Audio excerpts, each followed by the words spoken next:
మరియు వారి మనసులో కఠినములాయను. చూశారండి? అయినా సరే అప్పుడు ఎప్పుడు మోషే చెబుతూ ఉండగా, దేవుని వాక్యం చెబుతూ ఉండగా వారి మనసులో కఠినములాయను. కనుక నేటి వరకు పాత నిబంధన చదవబడినప్పుడు అది క్రీస్తునందు కొట్టివేయబడేదని వారికి తేటపరచబడక ఆ ముసుకే నిలిచి ఉన్నది. హల్లెలూయా, ప్రైజ్ ది లార్డ్. అర్థమైందా? అందుకనే ఇశ్రాయేలీలు ఇప్పటి వరకు కూడా యేసు ప్రభువుని అంగీకరించలా. ఎందుకంటే మోషే ధర్మశాస్త్రం చదివినప్పుడల్లా ఆ ముసుకే కనపడుతుంది వాళ్ళకి. యేసు ప్రభు కనపడలా, ముసుకే కనపడుతుంది.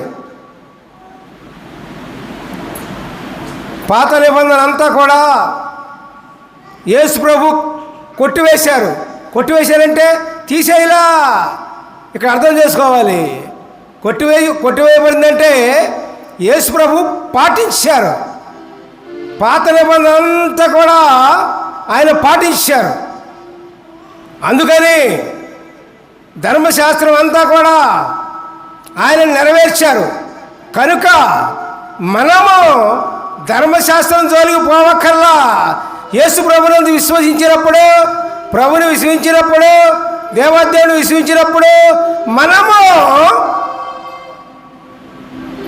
ధర్మశాస్త్రం పాటించినట్లే. దేవునికి స్తోత్రం. హల్లెలూయా, ప్రైజ్ ది లార్డ్. ఎందుకని ధర్మశాస్త్రం అంతా కూడా పాటించిన యేసు ప్రభు వారు ఉన్నారు ఇక్కడ. ధర్మశాస్త్రం అంతా కూడా, మోషే ధర్మశాస్త్రం అంతా కూడా పాటించిన యేసు ప్రభు వారు ఉన్నారు ఇక్కడ. యేసు ప్రభు వారి ద్వారా మనము రక్షించబడతాము. కానీ ప్రియులారా, యేసు ప్రభు లేకుండా, యేసయ్య లేకుండా, దేవదేవుడు లేకుండా ఏ వ్యక్తి కూడా, ఏ కుటుంబము కూడా, ఏ దేశము కూడా రక్షించబడలేడు. దేవునికి స్తోత్రం. అర్థమైంది?